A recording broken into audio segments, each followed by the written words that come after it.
오늘 저녁부터 저희는 로마서 공부를 시작하겠습니다. 오늘은 로마서 공부를 시작하는 첫 시간으로 로마서에 대한 간단한 소개와 설명을 해드리도록 하겠습니다. 먼저 로마서를 쓴 저자는 사도 바울로 알려져 있습니다. 비록 현재는 AD 57에서 58년 사이로 바울이 3차 전도 여행을 하는 중에 고린도에 3개월간 머물면서 로마서를 써서 이 로마서를 주변에 있는 우리 사람들을 시켜서 로마 교회로 전달했다는 것으로 알려져 있습니다. 이 로마서를 기록한 목적은 무엇입니까? 로마서를 기록한 목적은 로마서 1장 15절, 16절에 기록이 되어 있습니다. 우리가 함께 찾아서 말씀을 읽어보도록 하겠습니다. 로마서 1장 15절 16절입니다. 그러므로 나는 할 수 있는 대로 로마에 있는 너희에게도 복음 전하기를 원하노라. 내가 복음을 부끄러워하지 아니하노니 이 복음은 모든 믿는 자에게 구원을 주시는 하나님의 능력이 됩니다. 먼저는 유대인에게요, 그리고 헬라인에게로다. 바울에게는 그 사람이 헬라인이든지 유대인이든지 관계없이 그 사람이 이미 예수 그리스도를 믿고 있는 성도를 할지라도 그 성도들에게 복음을 전해주고 또 믿는 성도라고 하면 그 복음을 확실하게 믿고 그 믿음 위에 바로 설 수 있도록 또 설명을 해주고 권면을 해주고 그러고자 하는 마음의 열정이 있었던 것이죠. 그런 일을 위해서 사도 바울은 이미 예수 그리스도를 믿고 있다고 하는 복음을 믿고 있다고 하는 로마 교회에 로마서를 써서 전달한 것입니다. 그렇다면 로마 교회가 언제 세워졌습니까? 누가 이 로마 교회를 세워졌습니까? 우리가 가지고 있는 성경은 이에 대해서 대답을 해주고 있지 않습니다. 다만 학자들의 추정으로 사도행전 2장에 나오는 오순절 성령 강림 때 120명의 제자들과 사도들이 성령 충만을 받고 일어나서 복음을 전했을 때 남자만 3,000명이나 되는 사람들이 회심을 했다고 했는데 이 중에 로마에서 예루살렘으로 오순절을 절기를 지키기 위해서 왔던 사람들이 있었을 것이다. 그래서 그 사람들이 이때 사도들의 복음 전파 사역을 통해서 마음의 감동을 받고 회심해서 로마로 돌아가서 로마 교회를 세웠다. 이렇게 주장하는 사람들이 있고요. 또 사도행전 7장 8장에 청년 사울이 박해를 하게 되는데 이 박해를 인해서 예루살렘에 있었던 수만 명의 성도들이 다 유대 지역, 사마리아 지역, 이방인 지역으로 흩어졌는데 이 중에 로마에 건너가서 성도들이 있었고 거기서 복음을 전해서 로마 교회가 세워졌다. 이렇게 주장하는 학자들도 있습니다. 분명한 사실은 누가 로마 교회를 가서 복음을 전해서 로마 교회를 세웠는지는 알려져 있지 않지만 누군가의 복음 전파로 로마 교회가 세워졌고 로마 교회 성도들의 믿음 생활이 각처에 퍼져 나가서 소문이 나 있었다라고 하는 상황 정도를 우리가 파악할 수가 있습니다.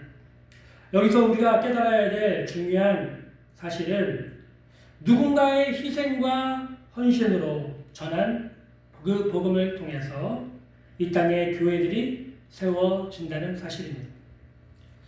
누군가의 희생이 있습니다. 누군가의 복음 전파가 있습니다. 누군가가 복음 전파의 사역에 헌신했습니다.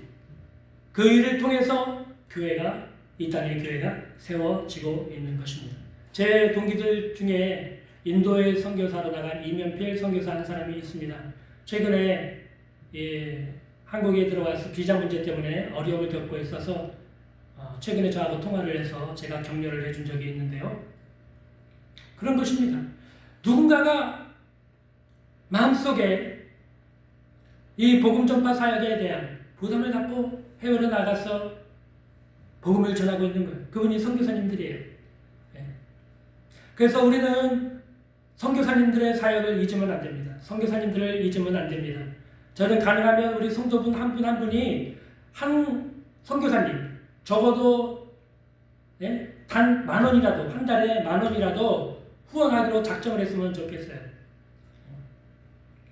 그분들을 통해서 세계에 선교가 이루어져 가고 있는 것이거든요. 하나님이 주시는 사명, 그 부담감, 그것을 가지고 친척도 없고 친구도 없고 아는 사람도 없는 그 오지에 가서 또 그런 곳에 가서 여러분 교회를 시작한다는 것은 정말 대단히 힘들고 어려운 일입니다. 외롭고 힘든 일입니다. 국내에서 교회 목회사역을 하는 것보다 해외에 나가서 선교하는 것은 몇 곱절로 더 힘들고 어려운 일인 것입니다. 그런 일들을 우리가 생각할 때에 교회에서 차원에서 후원하고 지원해 주는 것뿐만 아니라 개인적인 차원에서도 1년에 한 분 선교사님, 성도 한 분이 선교사님 한 분을 지정을 해서 한 달에 10,000원씩이라도 정기적으로 꾸준하게 후원을 해준다는 것은 그 복음 전파 사역에 우리가 힘을 보태주는 것이고 참여를 하는 귀한 일이 될 것입니다. 누군가의 희생, 누군가의 복음 전파를 통해서 교회는 세워진다라고 하는 것이죠. 여러분은 복음 전파 사역을 위해서 얼마나 희생을 하고 있습니까? 여러분 복음 전파 사역을 위해서 교회를 세우는 일을 위해서 얼마나 참여를 하고 계십니까? 너희는 먼저 그의 나라와 그의 의를 구하라. 그러면 이 모든 것을 너희에게 더하여 주시라고 했습니다. 우리가 하나님이 기뻐하시는 일을 힘쓸 때에 하나님이 우리의 삶을 책임져 주시는 것입니다. 근데 많은 성도들이 이것을 거꾸로 하고 있죠.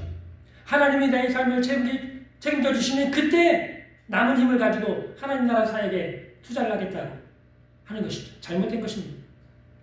먼저입니다. 하나님 나라가 먼저입니다. 하나님의 나라를 먼저 구하고 그의 의를 먼저 구하면 이 모든 것을 너에게 더하여 주신다고 하나님은 분명히 말씀하고 있는 것입니다. 그러므로 우리 성도들을 아까워하지 마십시오. 불안해하지 마십시오. 여러분이 하나님 나라를 위해서 드리고 헌신하면 하나님은 30배, 60배, 100배로 여러분을 축복해 주실 것이고 악하고 더러운 귀신들이 또 악의 영들이 한 길로 왔다가 7길로 도망가도록 하나님이 불꽃 같은 눈동자로 여러분을 지키시고 보호해 주실 것입니다. 하나님 나라를 위해서 헌신하십시오. 하나님 나라가 세워지도록 교회가 이 땅 위에 세워지도록 그 일에 여러분이 동참하십시오. 복음 전하는 일은 교회의 극소수의 사람만이 해야 될 일이 아닙니다. 사도 바울 같은 분이만 하는 것이 아닙니다. 믿는 모든 성도들이 다 동참하고 한 마음으로 힘쓰고 애써야 하는 중요한 의무입니다. 마태복음 28장에도 너희는 가서 모든 민족으로 제자를 삼아 아버지와 아들과 성령의 이름으로 세례를 주고 내가 너희에게 분부한 모든 것을 가르쳐 지키게 하라 말씀이 있고 또 마가복음 16장에도 너희는 온 천하에 다니며 만민에게 복음을 전파하라고 주님께서 우리에게 명령하고 계신 것입니다. 복음이 전해지도록 복음 전파 사역, 교회가 세워지는 복음 전파 사역, 선교 사역에 참여하는 것은 여러분 당연하고 마땅한 교회와 교인의 의무인 것입니다.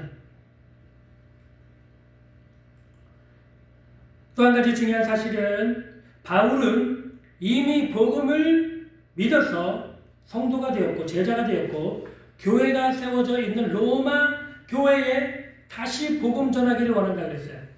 예? 자, 15절을 보겠습니다. 1장 15절. 그러므로 나는 할 수 있는 대로 로마에 있는 너희에게도 복음 전하기를 원한다. 여기서 말하는 너희는 로마 교회 성도들을 말합니다. 일반 그냥 로마 시민을 대상으로 쓴 게 아니죠. 로마 교회 성도들을 향해서 쓴 것입니다. 로마 교회에서 이미 복음을 듣고 예수님의 이름을 알고 예수님이 하나님의 아들이여 구주이신 것을 알고 그분이 이 땅에 오셔서 십자가에서 우리의 죄를 위해서 대신 형벌을 받으시고 죄에서 사망에서 저주에서 우리를 건져주시고 구원해주신 구원자라는 사실을 이미 고백하고 교회의 공동체 안에 들어와서 세례받고 교회 성도의 일원이 된 이 로마 교회 성도들을 향해서 바울이 이 로마서를 쓴 것입니다. 이것은 무슨 의미입니까? 바울은 로마 교회 성도들이 누구에게서 복음을 전해 듣고 어떻게 교회가 세워졌는지 또 어떻게 신앙생활을 하고 있는지 전혀 알 수가 없었어요. 그래서 바울은 자신이 직접 지금 갈 수는 없으니까 서신서를 통해서라도 복음이 무엇인지, 복음의 진수를 알려주기를 원했던 것입니다. 이것은 무엇을 의미합니까? 그저 교회를 오래 다녔다, 복음을 들어서 대충 알고 있다, 이 정도만 가지고서는 안 된다는 것입니다. 제가 최근에 TV방송에 티처스라고 하는 교육방송을 좀 재미있게 봤는데요. 거기에 수학 강사, 1타 강사 정승재라고 하는 수학 선생이 나옵니다. 이분이 하는 얘기 중에 80%의 저주라고 하는 말이 있어요. 80%의 저주. 무슨 뜻이냐면 학생들이 수학을 공부할 때 그 어떠한 원리에 대해서 80% 정도만 이해하고 그것을 다 안다고 생각하고 넘어간다는 거예요. 함수를 배워도 80%만 알고 넘어가고 2차 함수도 80%만 알고 넘어가고 미분적부터 80%만 알고 넘어가고. 예? 그러니까 아이들이 시험을 보면은 등급이 한 3, 4등급 나오고 절대로 거기서 1, 2등급까지 올라가지 못한다는 거예요. 한계가 있다는 거예요. 그리고 정확하고 분명하게 완벽하게 알지 못하는 아이들은 오히려 학년이 올라갈수록 점점 더 점수가 내려가고 등급이 떨어진다는 거예요. 그게 80%의 저주라고 해요. 이 선생님이 바라는 게 뭐냐면 100%를 알아라. 분명하고 완벽하게 이해를 해서 설명을 할 수 있게 하라. 이 정도로 수학의 원리에 대해서 분명하게 알고 공부를 하라. 이렇게 이야기하는 것을 들었습니다. 여러분, 복음도 마찬가지입니다. 바울의 마음이 바로 이런 것입니다. 교회를 10년 다니고 20년 다니고 30년 40년 다니면 뭐합니까? 예수님이 십자가에서 나를 위해서 피 흘려 죽으신 구원해 주신 구원자다. 이 정도 사실은 다 알고 있어요. 그래도 분명하게 알고 있습니까? 100% 아십니까? 전혀 흔들림이 없습니까? 목에 칼이 들어와도 고백할 수 있습니까? 그게 100%예요. 분명한 확신이 있는 사람은 그것을 말하게 되어 있습니다. 말하게 되어 있어요. 여러분이 어느 식당에 가가지고 비빔밥이 맛있다, 아니면 냉면이 맛있다, 아니면 어떤 고기가 맛있다 하면 그거 자기가 혼자만 먹고 그냥 그칩니까? 아니죠. 가까운 친구나 남편이나 아내에게 우리 가서 한번 먹어보시죠. 내가 먹었는데 진짜 맛있어. 당신도 한번 먹어봐. 내가 책임져 줄게. 그렇게 끌고 가서 결국에는 먹입니다. 왜요? 자기가 먹어보니까 너무 맛있었거든요. 100% 확신이 되니까 말을 하게 되는 거예요. 말을 하게 돼요. 복음도 마찬가지입니다. 100% 믿고 100% 확신을 가지면 그것을 말하게 돼 있다고요. 말하게 돼 있어요. 여러분이 10년, 20년, 30년, 40년 다니면서도 전도를 하지 않는 것은 여러분이 확신이 없다는 증거입니다. 확신이 없다는 증거예요. 예배를 그렇게 많이 드렸어요. 성경을 그렇게 읽었어요. 기도를 그렇게 했어요. 근데 정말 믿는 것입니까? 정말 아는가요? 정말 아는 사람은 말하게 돼 있어요. 설명해 줄 수 있게 돼 있어요. 정말 믿으면 그 안에 성령께서 역사하시기 때문에 그 믿음을 통해서 성령의 바람을 타고 복음을 증거하게 되어 있는 것입니다. 할렐루야. 지금 바울이 지금 그렇게 하는 거예요. 나는 정말 너희들이 복음을 믿고 있다고 하는데 나는 너희들을 내가 쓰는 이 로마서 서신서를 통해서 너희가 분명하고 확실하게 알고 믿기를 원한다. 대충 알고 믿기를 원하는 것이 아니다. 지금 바울은 지금 그런 의도를 가지고 이 로마서를 쓴 것입니다. 이것이 바로 오늘날 목회자의 마음이에요. 성도들이 한 명의 교회에 들어와서 전도가 되고 교회 안에 성도가 한 명이 앉아 있어도 이 성도 한 명이 복음을 진짜 알고 믿고 확신을 가질 수 있도록 붙들고 성경을 가르쳐주고 성경을 읽도록 권면하고 기도하도록 권면하고 성령 충만한 삶을 살도록 권면하고 이끌어줘야 되는 것입니다. 그래서 성령이 그 믿음에 대해서 구원의 확신이 분명한 믿음을 갖고 구원의 확신을 가질 수 있도록 만들어줘야죠.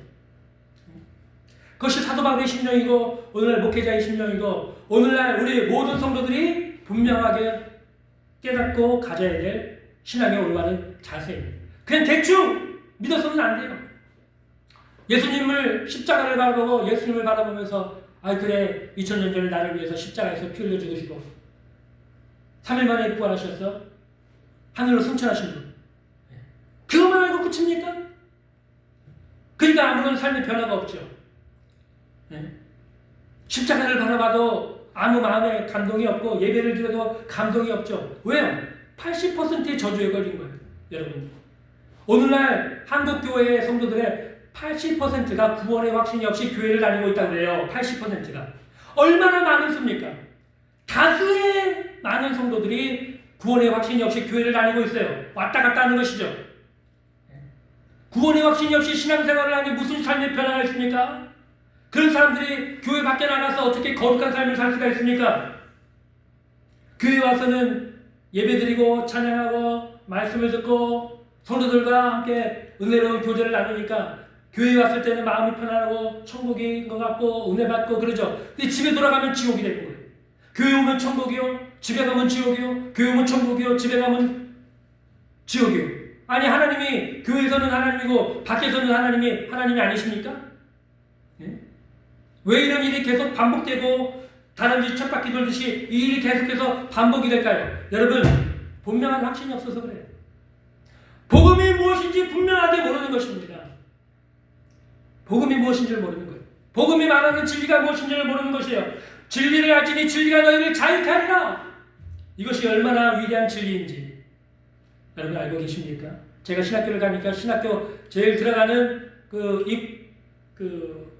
들어가서 딱 정문에 큰 돌이 하나 이렇게 딱 세워져 있어요. 그리고 거기에 진리를 알지니 진리가 너희를 자유케 하리라. 웬만한 신학교는 다 이 돌의 비석이 새겨진 이런 비석이 다 있을 것입니다. 또 기독교 미션스쿨 대학교나 그런 데는 다 이런 너희가 진리를 알지니 진리가 너희를 자유케 하리라. 이 말씀 너무나 유명해서 미션스쿨마다 아마 다 돌에 새겨서 비석으로 세워져 있는 걸로 알고 있습니다. 그 알고는 있는데 그게 무슨 뜻인지를 모르는 거예요. 무슨 뜻인지를 몰라요. 로마서를 통해서 로마서를 공부하면서 진리가 무엇인지 우리가 심도 있게 깊이 있게 다루고 생각해 보려고 합니다. 그래서 로마서가 우리에게 중요한 거예요. 만약에 사도 바울이 로마서를 기록하지 않았다면 우리는 복음의 진리가 무엇인지 아직도 헤매고 있을 것입니다. 근데 사도 바울이 쓴 로마서가 진리가 무엇인지를 너무나 분명하게 정확하게 아주 논문을 쓰듯이 명확하게 우리에게 설명을 해주고 있기 때문에 로마서를 우리가 깊이 있게 공부한다면 복음 진리에 대해서 우리가 분명하게 알고 깨닫고 믿고 분명한 확신을 가질 수가 있게 될 것입니다. 그래서 그래서 로마서를 공부하는 게 얼마나 중요한지 몰라요.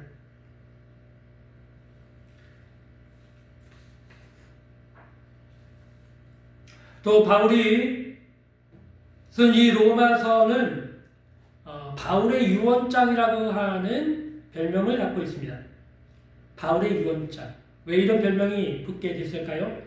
바울이 3차 전도 여행 마지막 막바지에 이르렀을 때 성령께서 바울의 심령 가운데 계속 주신 감독을 예루살렘의 오순절 기간에 맞춰서 예루살렘에 올라가게 되면 분명하게 어떤 해를 당하게 될 것이다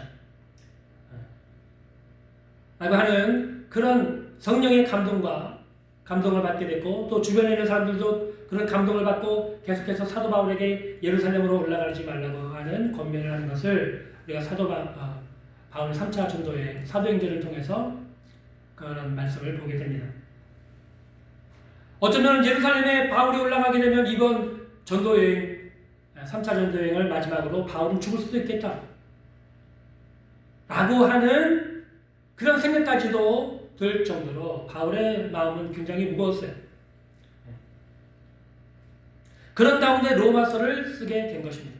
그러니까 이 로마서는 만약에 바울이 3차 전도 여행을 마치고 예루살렘에 오순절을 지키러 올라갔을 때 만약에 자신이 죽게 되면 이 로마서가 자신의 유언처럼 복음의 진리가 무엇인지를 남기게 되는 마지막 문서가 될 것이다라는 그런 마음가짐으로 이 로마서를 썼을 것이다. 학자들은 이런 주장을 설명을 하기도 합니다. 그래서 이 로마서를 바울의 유언장이라고도 부르기도 합니다.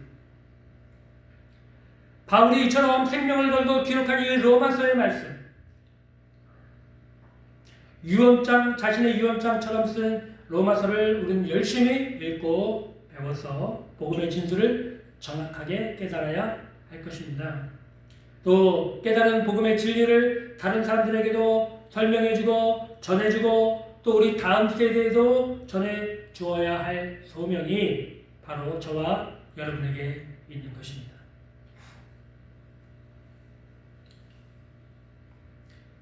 아직 시간이 좀 남아서요.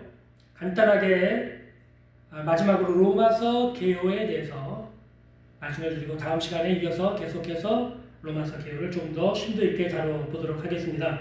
먼저 로마서 개요는 말씀을 드리면 로마서는 크게 두 부분으로 나누어져 있습니다. 로마서 1장부터 11장까지 이신칭의 교리, 사람은 믿음으로만 의롭다함을 받는다 라고 하는 이신칭의 교리에 대해서 설명을 했고요. 나머지 12장부터 16장까지는 제2부로 이신칭의 교리를 믿는 사람, 이 믿은 사람이 어떻게 삶에서 그 믿음을 실천해 나가야 되는지 생활 부분을 적용편에서 설명을 하고 있는 것이 바로 로마서 12장부터 16장까지 말씀입니다. 특별히 로마서 1장 1절에서 오늘 본문 7절까지는 복음서를 쓴, 이 서신서를 쓴 바울의 인사말이 기록되어 있고 8절부터 15절까지는 바울이 이제 앞으로 로마를 방문할 계획이다라고 하는 방문 계획을 밝힌 부분입니다. 또 로마서 16장, 17장에는 이신칭의 교리에 대한 선포가 나오죠. 특별히 17절에 복음에는 하나님의 의가 나타나서 믿음으로 믿음에 이르게 하나니 오직 의인은 믿음으로 말미암아 살리라 라는 이신칭의 교리에 대한 말씀을 선포를 합니다. 그러고 난 다음 바로 이어서 이신칭의 교리를 설명을 시작하는데요. 바로 로마서 1장 18절부터 2장 16절까지 1장 18절부터 2장 16절까지 이방인의 죄에 대해서 바울은 설명을 하고 있습니다. 바로 죄의 부분을 다루고 있죠. 보세요, 여러분. 복음이 무엇입니까? 복음을 설명하기 위해서 먼저 죄를 다뤄야 돼요. 율법을 다뤄야 돼요. 이것이 바울이 복음 진리, 이신칭의 교리를 다루는 방법입니다. 근데 대부분이 복음을 얘기하면 십자가만 얘기해요. 앞에 죄와 율법은 빼버립니다. 그러니 참 복음 진리를 알 수가 없는 것이죠. 복음이 왜 복음이 됩니까? 복음이란 기쁜 소식, 좋은 소식인데요. 왜 예수 그리스도의 십자가, 부활이 우리에게 좋은 소식입니까? 우리가 죄인이었기 때문에. 우리가 율법 안에서 하나님의 심판의 대상이요 저주의 대상이었다는 사실이 전제되어 있기 때문에 예수님이 오셔서 우리 대신에 율법의 저주를 대신 지시고 죄의 짐을 다 대신 져주셨기 때문에 그래서 믿음으로만 우리가 구원받는다고 하는 이 복음 진리가 영광스럽게 찬란하게 비출 수 있는 이유는 그 앞에 우리가 죄인이요 율법의 심판과 저주 안에 있다는 사실이 전제되어 있기 때문에 복음 진리가 그렇게 우리에게 기쁜 소식, 좋은 소식이 될 수 있는 것입니다. 그걸 설명하기 위해서 바울이 제일 먼저 죄에 대해서 설명을 하는데 로마서 1장 18절부터 2장 16절까지 이방인의 죄에 대해서 설명을 합니다. 그리고 2장 17절부터 3장 8절까지 유대인의 죄에 대해서 설명을 합니다. 그러니까 이방인의 죄, 그 다음에 유대인의 죄, 그러니까 모든 사람의 죄죠. 모든 인류의 죄에 대해서 이렇게 설명을 한 다음에 3장 9절부터 18절까지는 구약의 말씀을 들어서 모든 인간은 다 죄인이고 하나님의 심판 아래 있다라고 선언을 합니다. 그것이 3장 9절부터 18절까지고 19절, 20절은 그걸 요약해서 이렇게 말합니다. 20절에 그러므로 율법의 행위로 그의 앞에 의롭다 하심을 얻을 육체가 없나니 율법으로는 죄를 깨닫느니라. 율법 아래 있는 죄인도 율법을 지킨다고 하는 유대인들도 하나님의 심판을 피할 수 없었다. 그 유대인을 말하는 것이죠. 그러니 이방인이 어떻게 하나님의 심판을 피할 수 있겠느냐. 그러므로 모든 죄인은 사람은 다 죄인이다. 하나님의 심판을 피할 수 없다는 것입니다. 그래서 그리고 그렇게 선포를 하고 난 다음에 3장 21절부터 31절까지 사도 바울이 이신칭의 교리에 대해서, 그래서 사람은 행위로는 구원받을 수가 없다. 사람의 공로나 노력이나 선행이나 종교로는 안 된다. 오직 예수 그리스도의 십자가 희생, 죄가 없으신 하나님의 아들의 십자가의 대속, 피로 말미암아 속량으로 제물이 되심으로 우리가 대신 의롭다함을 받고, 예수님이 우리의 죄를 다 가져가시고 우리는 용서함을 받고, 예수님이 죽으시고 우리는 영생을 받고, 예수님이 불의를 죽어가시고 우리는 거룩하게 되고, 예수님이 채찍에 맞으심으로 우리는 나음을 얻고,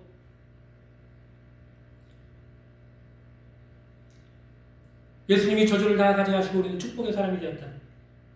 이 신칭의 교리에 대해서 사도 바울이 로마서 3장 21절에서 31절까지 이 신칭의 교리에 대해서 설명을 하고 있습니다. 또 4장에서는 그러면 유대인들의 입장에서 볼 때 그러면 구약 성경이 필요 없냐? 이런 문제가 제기가 됩니다. 오직 믿음으로만 의롭다함을 받는다고 하면 구약 성경이 무슨 의미가 있느냐? 그냥 구약 성경이 없어도, 말씀이 없어도 그냥 예수 그리스도를 믿고 구원받으면 되는 거 아니냐? 사도 바울이 로마서 4장을 통해서 믿음의 조상 아브라함을 예로 들죠. 아브라함이 어떻게 하나님 앞에 의롭다함을 받았느냐? 그도 믿음으로 의롭다함을 받았다. 그것을 증명하고 설명한 것이 로마서 4장입니다. 유대인의 입장에서는 이신칭의 교리에 대해서 반박을 하려다가 오히려 되치기를 당하는 것이다. 자기들이 믿고 있는 구약 성경이 그 믿음의 조상 아브라함이 그렇게 자랑하고, 그렇게 믿음의 조상이요 믿음의 아버지라고 자기들이 이렇게 자랑했던 그 아브라함도 율법을 행위해서가 아니라 믿음으로 의롭다함을 받았다고 성경에 기록됐다는 사실, 바울이 증명해 줌으로써 유대인들의 반론을 막는 것입니다. 또 5장에서는 이신칭의 교리를 통해서 구원받은 사람이 어떤 변화를 가야 되는지, 하나님과 화목을 이루게 되었고 천국 소망을 가지게 되었고, 또 기쁨과 즐거움을 갖게 됐고 은혜 안에 있는 새로운 삶으로 변화가 됐다라고 하는 4가지 변화의 모습을 설명을 해주고 있습니다. 그리고 6장에서는 우리가 그리스도의 연합을 통해서 그리스도와 하나가 되었기 때문에 더 이상 죄를 질 수 없다. 또 한 가지는 우리가 죄에 져서 죄의 종이 되지 말고 우리 지체를 하나님께 거룩한 종으로 내려서 의에 이뤄서 의의 종이 되어라 라고 하는 권면이 나옵니다. 그리고 7장에 가서는 율법 안에 있는 인간은 절망이다. 많은 사람들이 처음에 예수님을 잘 믿고 신앙생활을 잘하다가 시간이 점점 지나면서 이제 믿음이 약해지니까 그 다음에 이제 뭘 하냐면 이제 자신의 행위를 통해서 구원을 얻으려고 노력을 하기 시작합니다. 어떻게 하든지 십계명을 잘 지켜서 하나님께 복받고 구원도 받고 천국도 가려고 노력을 하기 시작해요. 다시 율법으로 돌아가는 것이죠.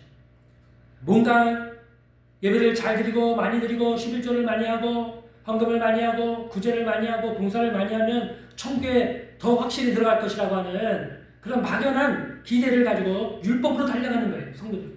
처음에 믿음으로 출발했다. 그런 성도들이 교회 안에 많이 있습니다. 오늘날. 이런 성도들은 오늘 꼭 특별히 로마서 7장 말씀을 잘 봐야 돼요. 율법 안에서 의롭다함을 얻으려고 하는 사람은 다 절망이다라고 분명하게 사도 바울은 로마서 7장에서 설명을 하고 있습니다. 그러면 어떻게 해야 되느냐? 우리는 예수 그리스도를 믿고 난 다음에 구원을 받고 난 다음에 우리는 율법으로 가는 것이 아니라 성령으로 가야 된다. 그것이 로마서 8장에서 사도 바울이 가르쳐주고 있는 귀중한 진리입니다. 사랑하는 성도 여러분, 아마 이 설교를 듣고 있는 많은 분들이 예수님을 믿고 신앙생활을 하신 지 아마 오래된 분들일 것입니다. 적어도 1년 이상은 됐겠죠. 네. 여러분이 예수 그리스도를 믿고 난 다음에 여러분은 어디로 달려가셨습니까? 어디에 매달리셨어요? 여러분 스스로의 노력으로 율법을 지키려고 애쓰는 신앙생활을 해오지는 않으셨습니까? 그 결과는 무엇입니까? 율법 아래에 있는 죄는 인간은 다 절망입니다. 율법은 항상 우리를 정죄합니다. 율법을 지키라고 강요를 합니다. 그러나 우리는 율법을 지킬 수 없어요. 우리 인간의 힘과 노력으로는 지킬 수 없습니다. 우리가 예수 믿고 구원받은 하나님의 자녀가 되었음에도 불구하고 우리 힘과 우리의 노력으로는 사랑할 수 없어요. 다른 사람을 용서해 줄 수 없어요. 우리 안에는 사랑이 없습니다. 여러분 그것을 이 앞에 율법을 공부할 때 우리가 배우게 될 것입니다. 우리는 철저하게 죄인이에요. 우리 안에는 선한 것이 없습니다. 우리가 구원받은 이후에도 마찬가지입니다. 우리 육은 선한 것이 없어요. 우리가 육체에 있는 동안에는 우리 육체는 죄를 좋아합니다. 그런 사실을 우리가 발견하게 될 것입니다. 그럼 우리가 어떻게 해야 됩니까? 우리는 율법을 의지하고 율법으로 달려가서 율법을 열심히 지켜서 하나님을 기쁘시게 하려고 하지 말고 우리는 성령께 매달려야 됩니다. 성령은 바람 같은 분이에요. 눈에 보이지 않습니다. 잡히지 않습니다. 눈에 보이지 않으세요. 바람같이 일하시는 분이에요. 저를 따라서 한번 숨을 크게 들여 마셨다가 한번 뱉어보겠습니다. 한번 해보겠습니다. 시작. 지금 숨이 여러분 폐 속에 들어갔다가 다시 밖으로 나왔죠. 공기가 여러분 밖에도 있고 여러분 안에도 있습니다. 공기가 우리 사방에서 우리를 감싸고 있습니다. 성령께서도 이와 마찬가지입니다. 우리 눈에 보이지 않지만 성령 하나님, 내가 성령님을 믿습니다. 성령님을 의지합니다. 환영합니다. 영접합니다. 성령님 나와 함께 계심을 내가 믿습니다. 나를 도와주세요. 나와 함께 해주세요. 나에게 지혜를 주세요. 나에게 힘을 주세요. 성령님께 매달리는 것입니다. 성령님께 매달리고 간구하고 열심히 기도 생활을 하면 성령께서 우리에게 은혜를 주시고 성령의 충만함을 부어주세요. 성령의 충만한 은혜를 부어주실 때 우리 마음 가운데 사랑이 흘러넘치고 차서 흘러넘치게 되는데 그것이 바로 성령 충만입니다. 성령 충만하게 되면 원수가 없어져요. 세상이 아름답습니다. 미워하는 사람이 없어집니다. 원수를 사랑하라고 하시는데 원수가 없어요. 원수가 없어요. 그것이 성령 충만이에요. 모든 사람을 다 사랑하고 다 만나는 사람마다 격려해주고 싶고 위로해주고 싶고 힘을 북돋아주고 싶고 마음에 힘을 주고 싶고 도와주고 싶고 그런 마음이 막 마음속에서 흘러나오는 거예요. 그것이 성령 충만이에요. 또 예수님을 믿지 않는 사람들은 예수님의 복음을 전해주고 싶고 믿는 성도들을 어떻게 해서든지 위로해줘가지고 믿음의 생활 발휘할 수 있게 위로하고 격려해주고 싶고 그것이 바로 로마서 8장이에요. 그래서 우리는 로마서 7장에 율법의 아래 가면 안 되는 것이고 우리 믿는 성도들은 성령께 매달려야 돼요. 성령께 나가서 성령께 매달려야 돼요. 날마다 성령님 사모합니다. 성령님 믿습니다. 성령님 영접합니다. 나와 함께 해주시옵소서. 나와 동행해 주시옵소서. 내 곁에서 나와 함께 해주시고 나를 붙들어 주시고 나에게 지혜를 주시고 내가 간구하고 기도할 때에 지혜를 주시고 명철을 주시고 또 성경을 읽을 때 말씀을 깨닫는 지혜를 주시고 기도할 때에 기도의 힘을 불어넣어 주시옵소서. 대화를 할 때 지혜로운 말을 하고 믿지 않는 사람을 하고 대화를 할 때는 어떻게든지 권면해서 전도할 수 있게 해주시고 사람들하고 대화할 때는 사랑의 말, 권면의 말 사람들을 살리고 사람들을 세우고 칭찬하는 말 할 수 있게 해주옵소서. 은혜로운 말을 할 수 있게 해주옵소서. 그렇게 성령님께 매달리면서 살아야 되는 것입니다. 내 힘으로는 안 돼요. 내 힘으로는 할 수가 없는 것입니다. 성령님이 오셔야 돼요. 성령님이 충만하게 오셔서 내 생각과 나의 감정까지도 다 성령께서 주관하시고 다스릴 수 있도록 우리가 매달리고 그분을 의지해야 하는 것입니다. 하나님의 영으로 인도함을 받는 사람들이 하나님의 아들들인 것입니다. 할렐루야. 그것이 로마서 8장에서 우리에게 가르쳐주는 중요한 진리입니다. 다음 시간에 계속해서 로마서 8장 마지막 부분과 16장까지 로마서 계획에 대해서 간단하게 말씀을 드리도록 하겠습니다. 오늘 우리는 로마서가 과연 어떤 성경인지에 대해서 간단하게 제가 소개를 해드렸고 계획의 말씀을 드렸습니다. 로마서는 너무나 중요한 책입니다. 우리 신앙의 기초가 되는 너무나도 중요한 말씀이기 때문에 모든 성도가 다 이 로마서를 읽고 공부하고 배우고 분명하고 확실하게 믿고 확신을 가져야 됩니다. 그만큼 너무 중요한 책입니다. 여러분 주일 저녁마다 저와 함께 로마서를 공부하면서 복음 진리에 대해서 분명한 믿음과 깨달음과 확신을 갖게 되시기를 주님의 이름으로 축복합니다. 기도하겠습니다. 사랑이 많으신 주님 감사합니다.